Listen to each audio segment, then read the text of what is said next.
فلما بلغ معه السعي قال يا بني إني أرى في المنام أني أذبحك فانظر ماذا ترى قال يا أبت افعل ما تؤمر ستجدني إن شاء الله من الصابرين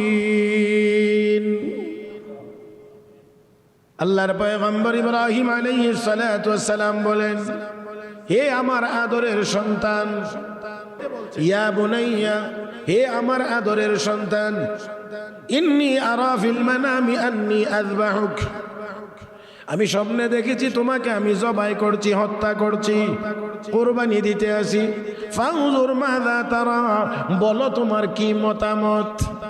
সাথে সাথে জবাব দিয়ে বলেন, ক্বালা ইয়া আবাতি ফাআল মা তু'মার সাতাজিদুনি ইনশাআল্লাহু মিনাস সাবিরিন। আব্বা, আল্লাহ আপনাকে যে নির্দেশ দিয়েছেন আপনি সেই নির্দেশ পালন করেন। আল্লাহু আকবার। বাবা বলছেন, আমি দেখছি স্বপ্ন, আমি দেখছি স্বপ্ন, স্বপ্নের ভিতরে তোমাকে আমি কোরবানি করতেছি, ছেলেকে যা নির্দেশ করা হয়েছে আপনি তা পালন করেন, তা পালন করেন। তার মানে ছেলে বুঝে গিয়েছে যে এটা অন্য কোনো কিছু না, এটা সরাসরি কার নির্দেশ, কার নির্দেশ। ومولانا محمدا عبده ورسوله الذي أرسله بالحق بشيرا ونذيرا وداعيا إلى الله بإذنه وسراجا منيرا صلى الله تعالى عليه وعلى آله وأصحابه وبارك وسلم تسليما كثيرا. أما بعد فأعوذ بالله من الشيطان الرجيم. بسم الله الرحمن الرحيم. واتل عليهم نبأ ابني آدم بالحق إذ قربا قربانا فتقبل من أحدهما ولم يتقبل من الآخر قال لأقتلنك قال إنما يتقبل الله من المتقين. آمنت بالله صدق الله مولانا العظيم وصدق رسوله النبي الأمي الكريم ونحن على ذلك لمن الشاهدين والشاكرين والحمد لله رب العالمين. اللهم صل على محمد وعلى آل محمد كما صليت على إبراهيم وعلى آل إبراهيم إنك حميد مجيد. اللهم بارك على محمد وعلى آل محمد كما باركت على إبراهيم وعلى آل إبراهيم إنك حميد مجيد. محترم মুসল্লিয়ান ইকরাম, আল্লাহ রাব্বুল আলামিনের দরবারে শুকরিয়া আদায় করছি, যিনি আমাদেরকে অত্যন্ত দয়া করে, মায়া করে, মেহেরবানি করে পবিত্র জুমার দিনে জুমার নামাজ আদায়ের উদ্দেশ্যে মসজিদে আসার বসার তৌফিক দান করেছেন। মহব্বতের সাথে সবাই পড়ি আলহামদুলিল্লাহ।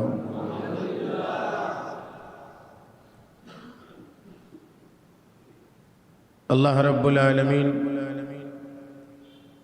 আমাকে আপনাকে জানও দিয়েছেন, মালও দিয়েছেন। উভয়টাই আল্লাহর পক্ষ থেকে। সেই জন্যে আমার আপনার প্রতি এবাদতের যত নির্দেশ হয়েছে, সকল এবাদতগুলোও কিছু এবাদত আছে শারীরিক, শরীর দিয়ে করতে হয়। কিছু এবাদত আছে মাল সম্পদ দিয়ে করতে হয়। কোনো কোনো এবাদত আছে যে এবাদত করতে গিয়ে শরীরও লাগে, মালও লাগে।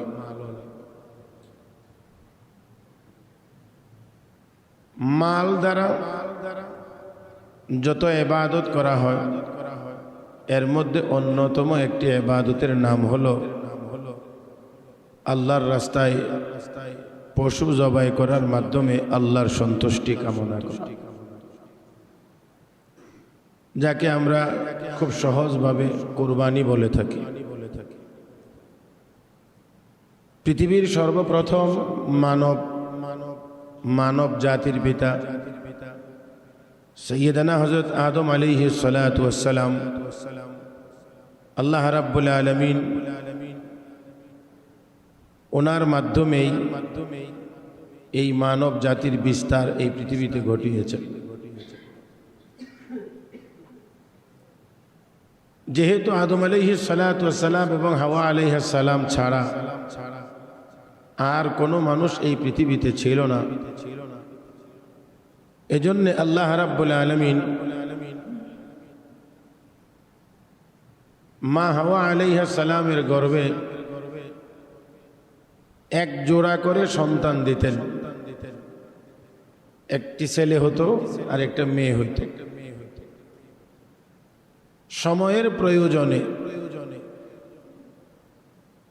বিবাহ শাদীর প্রয়োজন পুরা করার জন্য যেই ভাই আর যেই বোন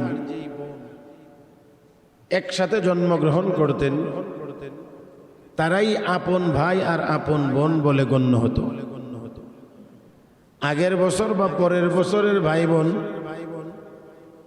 উল্টায়া ঘুরায়া বিবাহ শাদী হইত। আগের বছরের বোন পরের বছরের ভাই, আগের বছরের ভাই পরের বছরের বোন, এদের মাধ্যমেই বিবাহ শাদী হইত। শুধুমাত্র একসাথে যারা জন্মগ্রহণ করতেন আপন ভাই আপন বোন বলে তাদেরকে গণ্য করা হইত। সেই হিসেবে আদম আলাইহিস সালাতু ওয়াস সালামের দুই ছেলে দুইবারে জন্মগ্রহণ করেছেন। এক ছেলের নাম ছিল হাবিল, আরেক ছেলের নাম ছিল কাবিল। কাবিলের সাথে যেই বোনের জন্ম হয়েছিল সেই বোন ছিল সুন্দরী রূপসী। হাবিলের সাথে যেই বোনের জন্ম হয়েছিল সেই বোন দেখতে তত বেশি সুন্দরী ছিল না। যার কারণে কাবিল যেহেতু তার সাথে জন্ম নেওয়া বোন এটাই তার আপন বোন, আর সেই আপন বোনের সাথে তার বিবাহ হবে না, আল্লাহর নির্দেশ নাই। সেই জন্যে স্বাভাবিকভাবেই পরবর্তী বছরের যেই বোন জন্ম নিয়েছে হাবিলের সাথে তার সাথে তার বিবাহ হবে। কিন্তু সুন্দরী হওয়ার কারণে কাবিল একটু বেঁকে বসলো যে না, আমি এই বোনকেই বিয়ে করব। সাইয়েদনা হযরত আদম আলাইহিস সালাতু ওয়াস সালাম বললেন যে এই কাজের অনুমতি আমি তোমাকে দিতে পারবো না, যেহেতু আল্লাহর পক্ষ থেকে নিষেধ। মনে রাখতে হবে, লা তাআতা লিমাখলুক ফি মাসিয়াতিল খালিক। আল্লাহকে অসন্তুষ্ট করে দুনিয়ার কারো কোনো হুকুম পালন করা যাবে না। কাকে অসন্তুষ্ট করে? আল্লাহকে অসন্তুষ্ট করে দুনিয়ার কাউকেই সন্তুষ্ট করা যাবে না। মানে যে কাজ করলে আল্লাহ অসন্তুষ্ট হন, অন্য কেউ সন্তুষ্ট হন, এমন কাজ করা যাবে না। আল্লাহকে সন্তুষ্ট করতে গিয়ে দুনিয়ার অন্য যাকেই অসন্তুষ্ট করা লাগে করা যাবে, কিন্তু আল্লাহকে অসন্তুষ্ট করা যাবে না। বর্তমানে আমাদের হালত অনেকটা মনে হয় তার উল্টা। আল্লাহ অসন্তুষ্ট হোক অসুবিধা নাই, রসুল অসন্তুষ্ট হোক অসুবিধা নাই, ইসলাম যাক অসুবিধা নাই, কিন্তু দুনিয়ার জীবনের আমার অমুক অমুক তারা আমার উপরে সন্তুষ্ট থাকতে হবে। একটি কথা মনে রাখতে হবে, যখন আল্লাহ রাব্বুল আলামিনের পক্ষ থেকে কোনো খারাপ ফয়সালা চলে আসবে, সিদ্ধান্ত চলে আসবে, যাদের সন্তুষ্টির জন্য আপনি এত কিছু করলেন, সবাই মিলেও আপনার বিন্দু পরিমাণ কোনো উপকার করতে পারবে না। সেজন্যে পবিত্র সূরা ইয়াসিনে কোরআন শরীফের একটি ঘটনার বর্ণনার এক জায়গায় এক ব্যক্তির নাম আসে, তার নাম হাবিবে নাজ্জার। তাকে যখন তার সম্প্রদায়ের লোকেরা বলেছিল, তুমিও কি সেই নবী যারা দাবি করে তাদের পক্ষাবলম্বন করেছ, তুমিও কি তাদের পক্ষের লোক, তুমি কি আমাদের সাথে নাই, তুমি কি মূর্তি পূজা করো না? তখন হাবিবে নাজ্জার বড় চমৎকার করে বলেছিলেন, সূরা ইয়াসিনের ভিতরে সেই ঘটনা আল্লাহ বর্ণনা করেছেন, وما لي لا أعبد الذي فطرني وإليه ترجعون أأتخذ من دونه آلهة إن يردني الرحمن بضر لا تغني عني شفاعتهم شيئا ولا ينقذون إني إذا لفي ضلال মুবিন।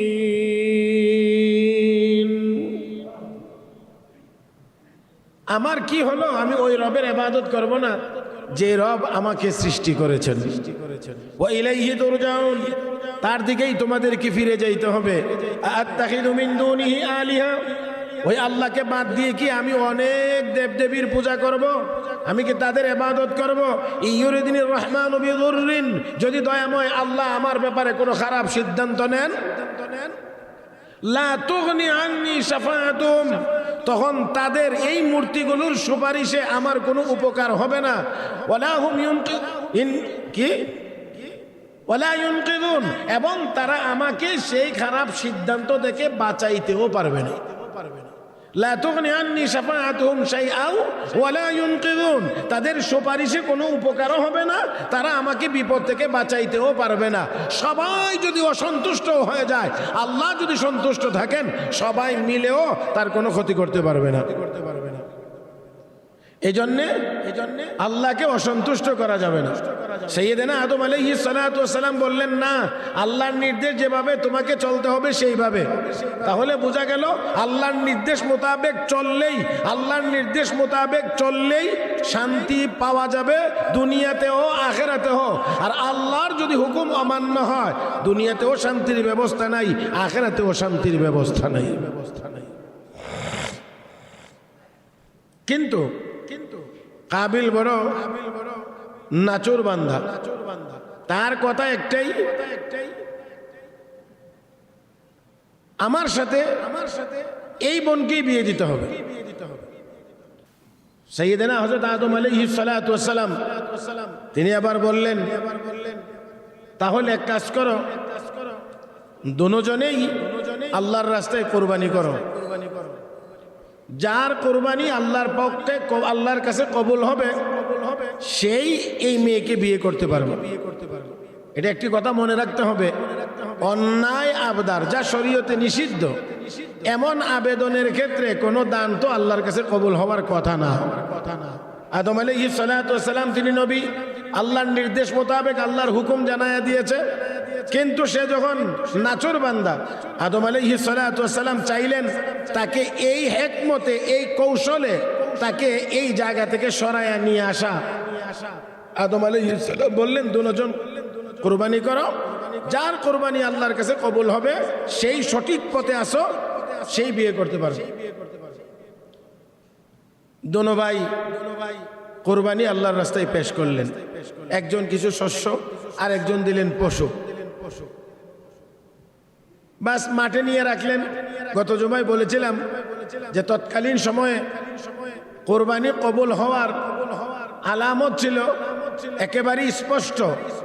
আকাশ থেকে আগুন এসে এই বস্তুটাকে জ্বালিয়ে দিত, বোঝা যাইত যে এটা আল্লাহ রাব্বুল আলামিনের দরবারে কবুল হয়েছে। মুহতারাম হাজিরিন, দুজন কোরবানি নিয়ে মাঠে রাখছে। অবশ্যই এতটুকু আলোচনার ভিতর দিয়েই আমরা এই কথার জবাব সবাই আশা করি দিতে পারবো যে এখানে কাবিলের কোরবানি কবুল হওয়ার কোনো সম্ভাবনা, কারণ সে ভুল পথে আছে, সে ভুল পথে আছে, এই জন্যে তার কোরবানি কবুল হবে না। প্যারে হাজিরিন, দুজনের কোরবানি পেশ করার পরে আকাশ থেকে আগুন এসে হাবিলের যেই কোরবানি সেই কোরবানি জ্বালিয়ে দিয়েছে। তার মানে তার কোরবানি আল্লাহর দরবারে কবুল ও মঞ্জুর হয়ে গেছে। এটা তো এমন না যে কোনো স্বাভাবিক বা হালকা পাতলা কোনো আলামতে বোঝা যায়, একেবারেই স্পষ্ট যে আকাশ থেকে আগুন আসছে, আগুনে এসে তার কোরবানি জ্বালিয়ে দিয়েছে। তার মানে তারটা আল্লাহর দরবারে কবুল হয়ে গেছে। যারটা কবুল হয় না তারটা পরে আসে। এত সহজ এবং এত চাক্ষুষমান প্রমাণ তার চোখের সামনে থাকার পরেও, তার সামনে থাকার পরেও সে এটাও মানতে রাজি না, এটাও গ্রহণ করতে রাজি না। তখন যখন সে দেখলো যে তার কোরবানি আল্লাহর কাছে কবুল হইল না, স্বাভাবিক নিয়মেই উচিত ছিল সে তার পথ থেকে সরে আসা, যে আমি যে কাজটা করতে যাচ্ছি এই কাজটা আল্লাহর কাছে পছন্দনীয় না, যার কারণে আমার কোরবানি কবুল হয় নাই। এটাই ছিল স্বাভাবিক কথা, স্বাভাবিক নিয়ম। কিন্তু সে সেই পথে না হেঁটে উল্টা সে এখন যেই পথে হাঁটছে সেই পথটা আরো ভয়ঙ্কর, আরো মারাত্মক। সে তখন তার ভিতরে ভিতরে চিন্তা করতে লাগলো যে যেহেতু কোরবানি কবুল হয় নাই, তো নিয়ম অনুযায়ী আমি এই সুন্দরীকে বিয়ে করতে পারবো না। এই জন্যে সে মনে মনে চিন্তা করছে আমার সেই ভাইকেই আমি হত্যা করে ফেলবো, যাতে করে আর কোনো বিকল্পও না থাকে, যাতে করে আমি বিয়ে করতে পারি। প্যারে হাজিরিন, এবার একটু আপনারা আওয়াজ করে আশা করি বলবেন, এখন যেই পথে সে হাঁটতে শুরু করেছে সেই পথটা খুব ভালো পথ। পৃথিবীর সর্বপ্রথম হত্যাকাণ্ড সংগঠিত হতে যাচ্ছে। এই পৃথিবীর মানব জাতির ইতিহাসের সর্বপ্রথম হত্যাকাণ্ড এই শুরু হতে চলছে। মুহতারাম হাজিরিন, সে ভিতরে ভিতরে অত্যন্ত ক্ষিপ্ত হয়ে উঠল। অবশ্যই লাআকতুলান্নাক, কোরআনে আল্লাহ রাব্বুল আলামিন ঘোষণা করেছেন, সেই কথাটা বর্ণনা করেছেন, যখন তার কোরবানি কবুল হলো না তখন গিয়ে তার ভাইকে বলছে লাআকতুলান্নাক, অবশ্যই অবশ্যই আমি তোমাকে হত্যা করব।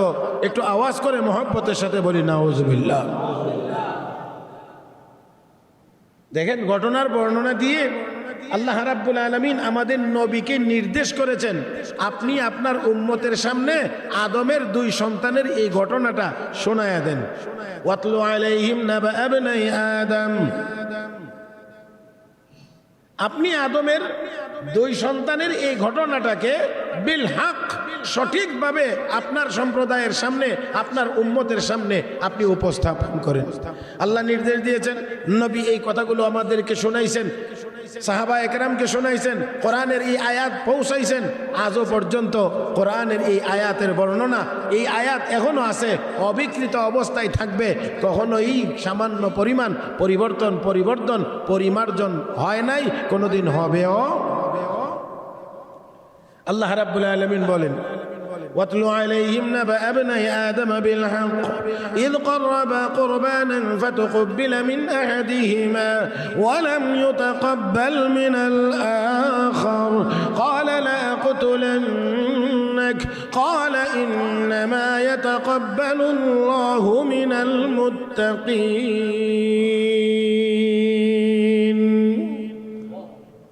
কাবিল উত্তেজিত হয়ে বলছে, আমি তোকে অবশ্যই অবশ্যই হত্যা করব।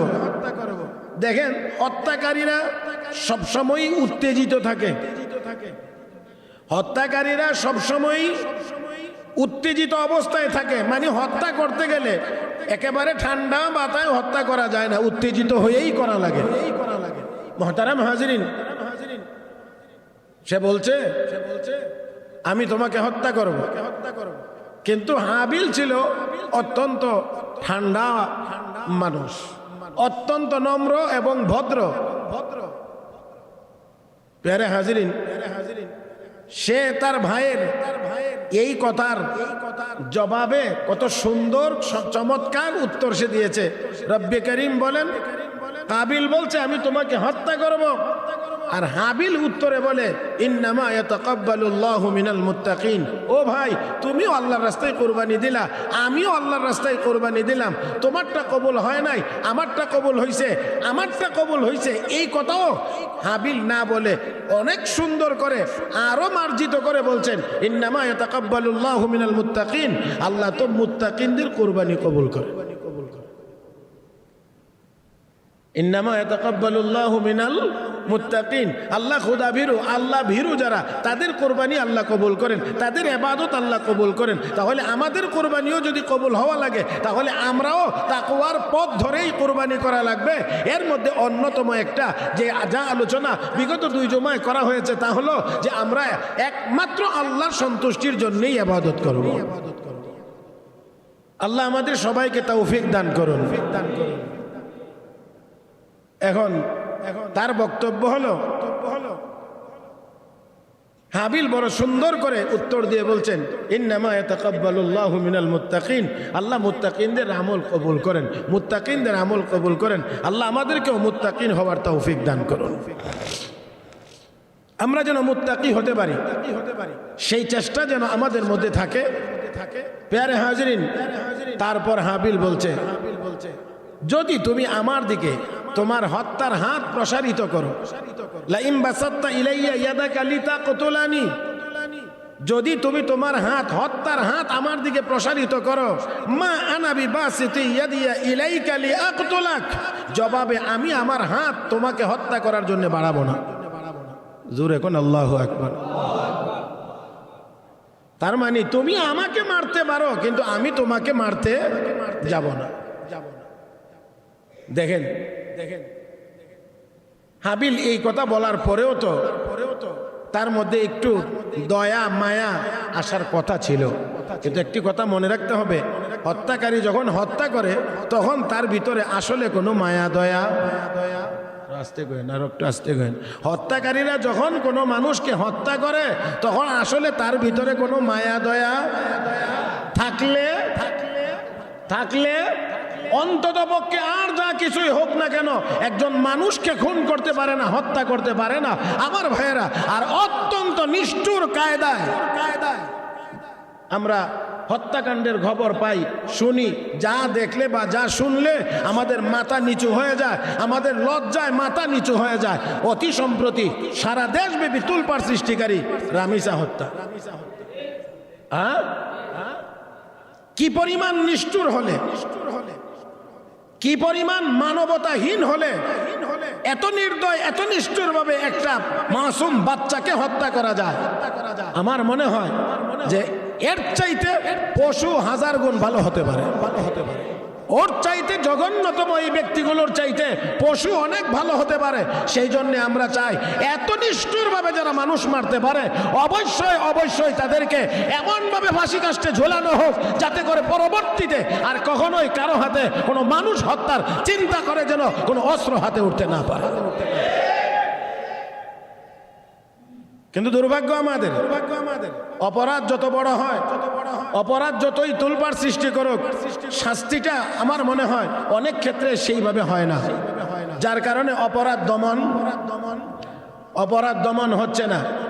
প্যারে হাজরিন, সাথে আবার মনে রাখতে হবে যারা এত বড় অপরাধী হয় তাদের ক্ষেত্রেও আমাদের অনেকের সহানুভূতিও অনেক সময় দেখা যায়। অনেক সময় বিশেষ করে কোরআনের আইনের কথা যদি বলি তাহলে তো এখানে অবশ্যই কেউ না কেউ বলবে সর্বনাশ, এটা মেনে নেওয়া যায় না।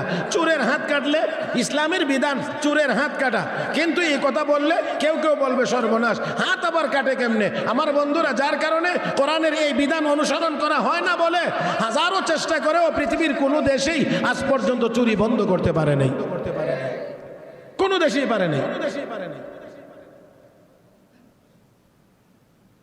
আমি তো মাঝে মাঝে বলি সৌদি আরবে কোরআনের পরিপূর্ণ শাসন আছে, এটা বলার কোনো সুযোগ নেই, কিন্তু তারপরেও অন্তত কিছু কিছু বিধানাবলী তো কার্যকর আছে।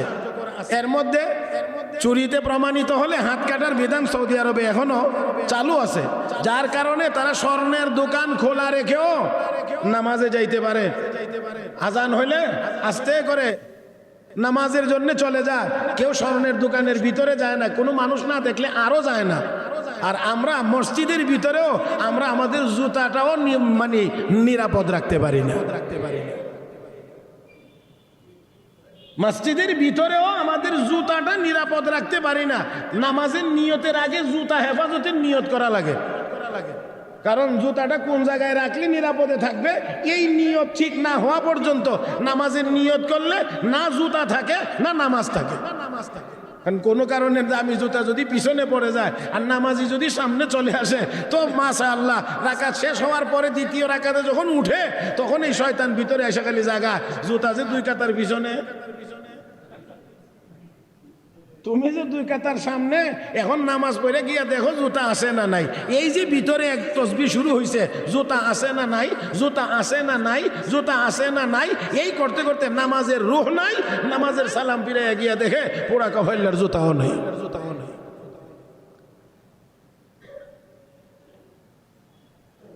প্যারে হাজিরিন, সেজন্য এই জাতীয় জঘন্য অপরাধ যারা করে তাদের প্রতি যত মায়া দেখানো হবে, সহজ সরল কথা হলো অপরাধ দমনে আপনার ভূমিকা অবশ্যই পজিটিভ নয়, নেগেটিভ হতেই বাধ্য। সেজন্য আমাদের অত্যন্ত স্পষ্ট কথা, হত্যার বদলে হত্যাকারী যদি প্রমাণিত হয় তাহলে অবশ্যই হত্যা করা তাকেও ফাঁসি দেওয়া, এটা তো আমাদের রাষ্ট্রীয় বিধানেও আছে, শুধু কোরআনের বিধান না, এটা তো আমাদের দেশে প্রচলিত আইনেও আছে। কাজেই প্রচলিত আইনেও যেহেতু আছে, কোরআনের বিধানেও আছে, এমন জঘন্যতম হত্যাকারীদেরকে অনতিবিলম্বে গ্রেফতার করে জনসম্মুখে ফাঁসিতে ঝুলানো হোক, যাতে করে পরবর্তী সময়ে এই অপরাধের দিকে কেউ ধাবিত হইতে না পারে। আল্লাহ আমাদের সবাইকে বুঝার তৌফিক দান করুন। মুহতারাম হাজির, আসলে যতই সান্ত্বনা দেওয়া হোক, রামিসার বাসায় মাননীয় প্রধানমন্ত্রী গিয়েছেন, স্বরাষ্ট্রমন্ত্রী গিয়েছেন, সান্ত্বনা দেওয়া হয়েছে। আসলে যত সান্ত্বনাই দেওয়া হোক, এটা কি আসলে শান্ত হওয়ার মতো? হ্যাঁ, বলা যাবে অনেক কিছু, কিন্তু আসলে যিনি মেয়ে হারাইছেন, যিনি সন্তান হারাইছেন, তিনিই বুঝেন কেবলমাত্র সন্তান হারানোর বেদনাটা কেমন। আমরা দোয়া করি আল্লাহ যেন তার মা বাবাকে ধৈর্য ধারণের তৌফিক দান করেন, পরকালে যেন আল্লাহ তাদেরকে উত্তম বিনিময় দান করেন। মুহতারাম হাজিরিন, দুনিয়ার জীবনে তারা যেন তাদের মেয়ে হত্যার বিচার তাদের জীবনে যেন সুন্দরভাবে দেখে যাইতে পারে, অন্তত দুনিয়ার জীবনে এই পাওনাটা যেন তারা পায়, সেই জিনিসটাও রাষ্ট্রকে অবশ্যই নিশ্চিত করতে হবে। প্যারে হাজরিন, এই সর্বপ্রথম আদম আলাইহিস সালামের ছেলে কাবিল বলল, লা আকতুলান্নাক, আমি তোমাকে হত্যা করব। জবাবে সে বলছে, ইন্নামা ইয়াতাকাব্বালুল্লাহু মিনাল মুত্তাকিন, আল্লাহ তো মুত্তাকিদের কুরবানি, আল্লাহ মুত্তাকিদের আমল কবুল করে। তো তুমি যেহেতু সঠিক লাইনে নাই, সেজন্য তোমার কুরবানি আল্লাহর দরবারে কবুল হয় নাই। কিন্তু তারপরেও সে ফিরে আসে না, সে আরো বেশি উত্তেজিত হয়ে সর্বশেষ ভাইকে হত্যাই করে ফেলেছে।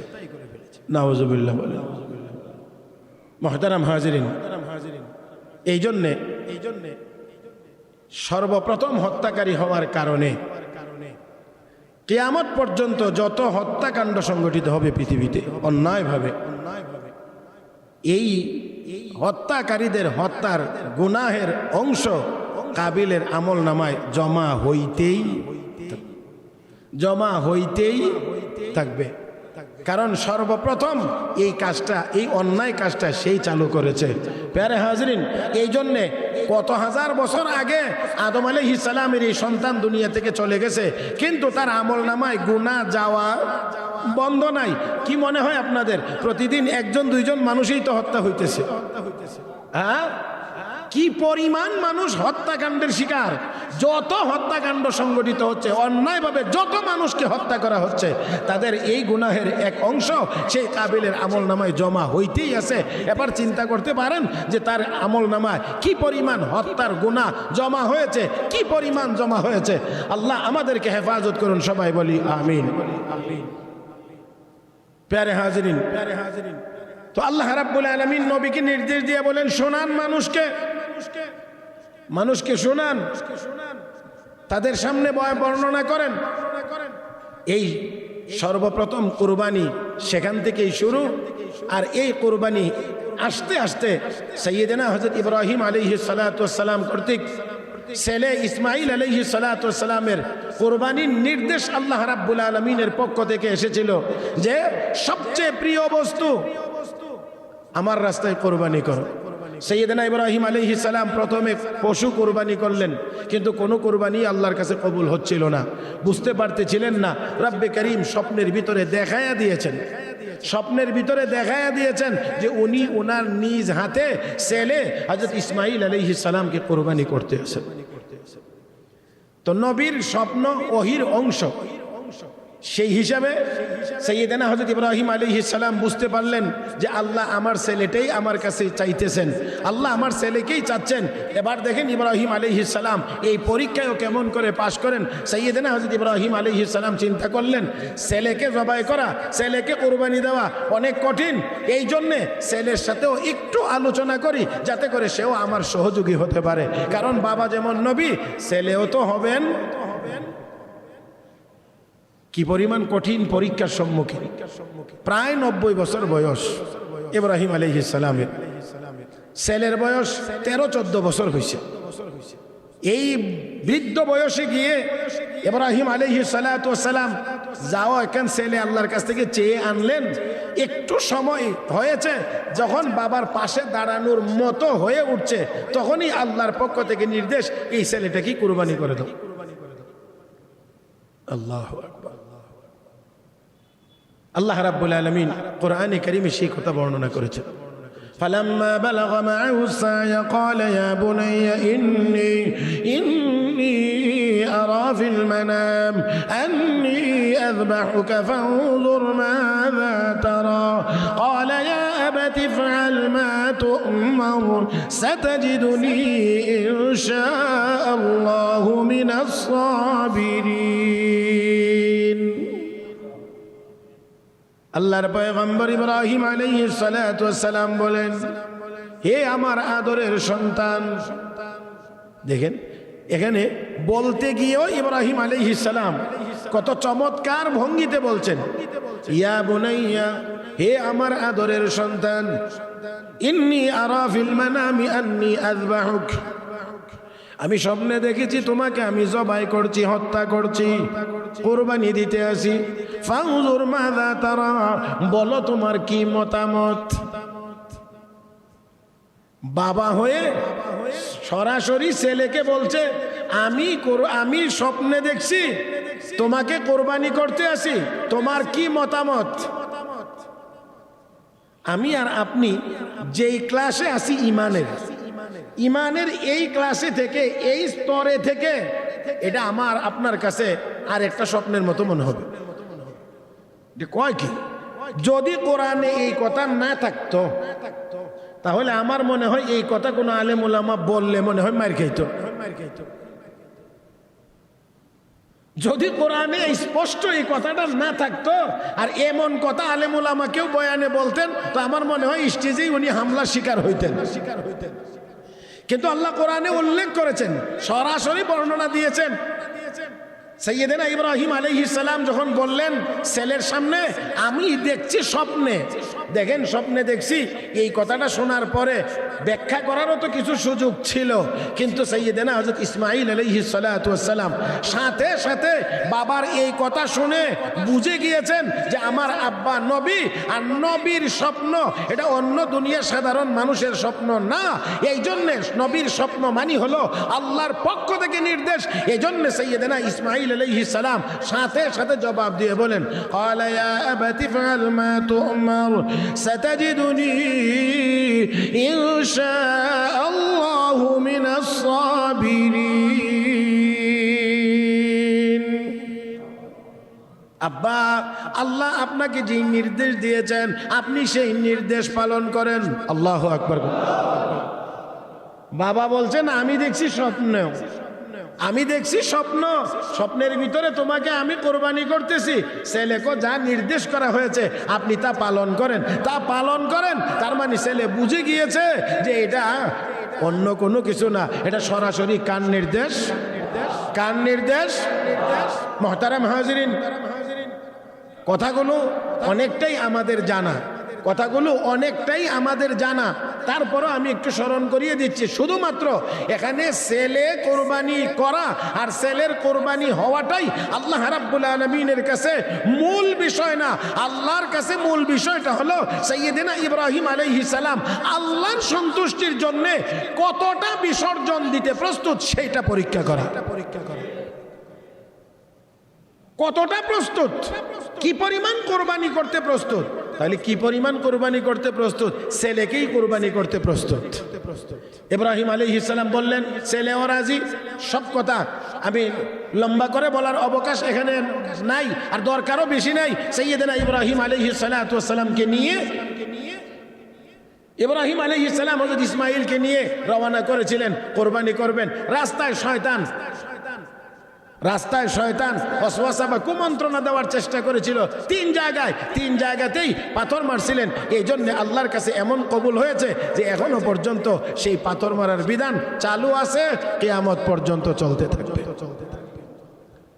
আল্লাহর কাছে এতটা পছন্দনীয় হয়েছে, এতটা পছন্দনীয় হয়েছে, সর্বশেষ সব কিছু প্রস্তুত। ইব্রাহিম আলাইহিস সালাতু ওয়াস সালাম যখন তাকে শুয়াইতে গেলেন, ছেলে ইসমাঈল আলাইহিস সালাতু ওয়াস সালাম বললেন, আব্বা, হাত পা গুলো রশি দিয়ে ভালো করে বেঁধে নেন, যাতে করে ছুরি চালাইলে ব্যথার যন্ত্রণার কারণে আমি যেন নড়াচড়া বেশি করতে না পারি, আর আল্লাহর হুকুম পালন করতে আপনারা যেন কোনো ব্যাঘাত সৃষ্টি না হয়। একটু সময়ের জন্য ভাবেন, এটা শব্দ শ্রবণ করার মূল বিষয় না, এটা মূল বিষয় হলো একটু অন্তরে লাগানোর বিষয়। বাবা ছেলেকে কোরবানি করার জন্য নিয়ে গেছেন জায়গা মতো, আর সেখানে ছেলে চুরির নিচে শুয়ে থেকে বাবাকে বলছেন, আব্বা, হাত পাগুলো ভালো করে বেঁধে নিন যাতে আমি নড়াচড়া করতে না পারি, কারণ নড়াচড়া করতে গেলে আল্লাহর হুকুম পালন করতে ব্যাঘাত হতে পারে। আমি কোরবানি হইতে গিয়েও নড়াচড়ার কারণে যদি কোরবানি হইতে দেরি হয়, না জানি আল্লাহর কাছে কবুল না হয়।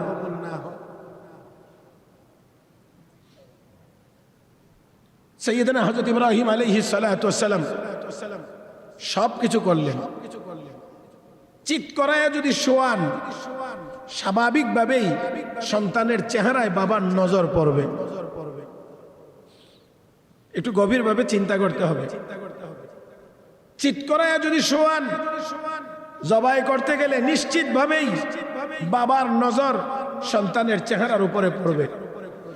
এমন একটি কঠিন মুহূর্তে সন্তানের চেহারার উপরে যদি নজর পড়ে, হতে পারে সন্তানের মায়া আর মহব্বত কলবের ভিতরে জাগ্রত হতে পারে বা বেড়ে যাইতে পারে, কোরবানি দেরি হইতে পারে, আল্লাহর হুকুম পালন করতে কোনো ব্যাঘাত হতে পারে। এই জন্য সাইয়্যিদনা হযরত ইব্রাহিম আলাইহিস সালাম চিৎ করে শোয়ানোর পরিবর্তে কাত করে শোয়াইলেন, যাতে করে চেহারা সরাসরি নজরে না আসে। রব্বে করিম বর্ণনা দিয়ে বলেন, ফালাম্মা আসলামা ওয়া তাল্লাহু লিল জাবিন ওয়া নাদাইনাহু আইয়া ইব্রাহিম قد صدقت الرؤيا إنا كذلك نجزي المحسنين إن هذا لهو البلاء المبين وفديناه بذبح عظيم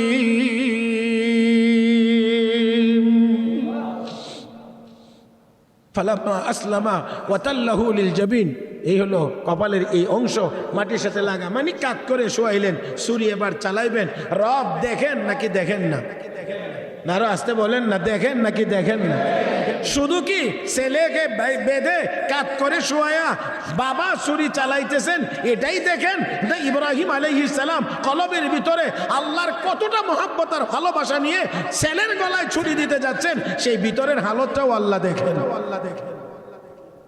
সাইয়েদনা ইব্রাহিম আলাইহিস সালাতু ওয়াস সালাম এবার যখন ছুরি চালাইবেন, হ্যাঁ, এমন সময়ে শোনেন যে আকাশ থেকে আওয়াজ হচ্ছে আল্লাহু আকবার। দেখেন এমন একটা আওয়াজ যদি শুনেন, এখানে আল্লাহু আকবার বলে এত বড় আওয়াজ কে করলো? একটু থামলেন, দেখেন আশেপাশে কোনো মানুষ ভাবছেন কেউ কি আমাকে আল্লাহর পথে এই আল্লাহু আকবার বলেও কি আমাকে কেউ বাধা দিচ্ছে নাকি? না হয় এমন মুহূর্তে আল্লাহু আকবার, এখন দেখেন আল্লাহু আকবার, আল্লাহু আকবার। এবার তিনি অন্য কেউ শয়তান আল্লাহু আকবার বলে কিনা আবার আমাকে আল্লাহর কাছে বাধা দিচ্ছে, এজন্য তিনি বলছেন লা ইলাহা ইল্লাল্লাহ, আল্লাহ ছাড়া আর কোনো মাবুদ।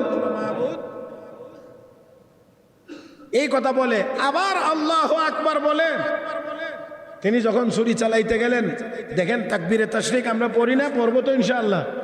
হ্যাঁ, কিবার থেকে শুরু হবে? চাঁদের 9 তারিখ থেকে আর কি, মানে সোজা বুধবার থেকে, বুধবার ফজরের নামাজ থেকে নিয়ে শুরু হবে। চাঁদের 13 তারিখ যেদিন হবে সেই দিন আসরের নামাজ পর্যন্ত চলবে ইনশাআল্লাহ। হ্যাঁ, পড়বো তো ইনশাআল্লাহ।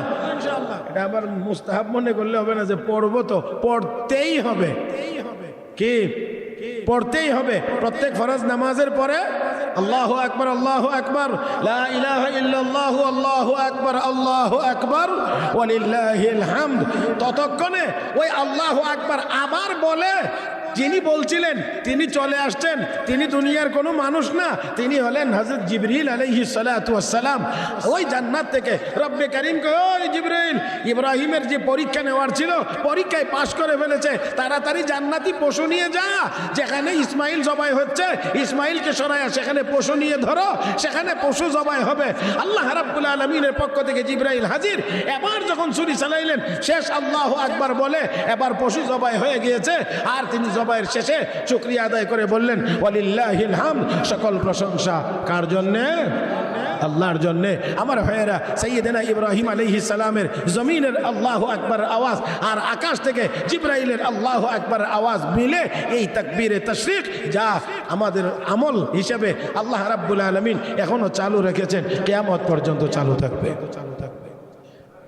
রব্বে কারীম কয়, ইব্রাহিম কাদ সাদ্দাক্তা রুইয়া, তুমি তোমার স্বপ্নকে বাস্তবায়ন করেছো, সত্য হিসাবে বাস্তবায়ন করেছো। অতএব আমার পরীক্ষা করার ছিল, পরীক্ষা হয়ে গেছে। ইন্না কাযালিকা নাজজিল মুহসিনিন, আমি আল্লাহ মুহসিনিনদেরকে এমনভাবেই বদলা দিয়ে থাকি। মুহতারাম হাজিরিন, সাইয়েদনা ইব্রাহিম আলাইহিস সালাতু ওয়াস সালামকে দিয়ে আল্লাহ ছেলে কুরবানি করার এই ত্যাগ আল্লাহ করানোর পরীক্ষা নিয়েছিলেন, ইব্রাহিম নবী পাশ করেছিলেন। অতএব ইব্রাহিম নবীর এই আমল আল্লাহ আমাদের মধ্যেও দিয়ে রাখছেন পশুর মাধ্যমে, কিন্তু আমাদেরকে অবশ্যই কলবের ভিতরে এই নিয়ত থাকতে হবে আল্লাহর সন্তুষ্টির জন্য। যখন যা কোরবানি দেওয়ার প্রয়োজন হয় আমরাও কোরবানি দেওয়ার জন্য প্রস্তুত থাকবো ইনশাআল্লাহ। আল্লাহ সবাইকে তৌফিক দান করুন, সবাই বলি আমিন। প্যারে হাজরিন, আমরা এই কোরবানি জন্য আগে নিয়ত করব, যেটা আগেই বলা হয়েছে, একমাত্র আল্লাহর সন্তুষ্টির জন্যে।